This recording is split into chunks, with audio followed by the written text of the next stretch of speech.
বিসমিল্লাহির রহমানির রহিম। আসসালামু আলাইকুম। হ্যালো গাইস, কিচেন হাউসে আপনাদের সবাইকে স্বাগত।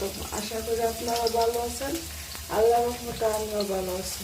আমি রান্না করব কাঁচা টমেটো দিয়ে আলু ভাজি। এই জন্য এখানে পেঁয়াজ দিয়ে দিলাম আর সামান্য পরিমাণ তেল দিয়ে দিলাম।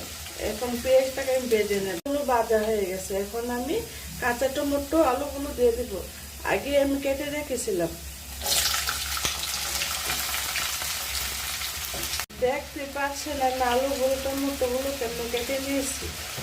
প্রথম দিয়ে দিলাম লবণ স্বাদ মতো, হাফ চামচ জিরার গুঁড়া, হাফ চামচে তো কম আদা বাটা, হাফ চামচ রসুন বাটা, হাফ চামচ হলুদের গুঁড়া, কাঁচামরিচ ফালি করে দিয়ে দিলাম 5-6টার মতো। এখন আমি সবগুলো একসাথে মিশিয়ে কষিয়ে নেব। এখন আমি ডেকে রান্না করে নেব।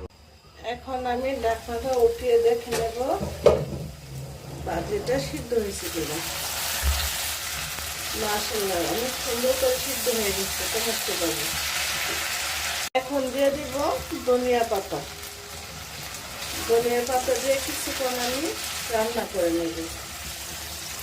আমার কাছে টমেটোর ভাজি রেসিপি আপনার কাছে ভালো লাগে থাকে লাইক, কমেন্ট, শেয়ার আর সাবস্ক্রাইব করে দিবেন আমার চ্যানেলটাকে। ভাজি করা হয়ে গেছে, এখন আমি চুলা থেকে নামিয়ে নেব। আজ এই পর্যন্ত, সবাই ভালো থাকুন, বন্ধু হয়ে আমার পাশে থাকুন। আল্লাহ হাফেজ।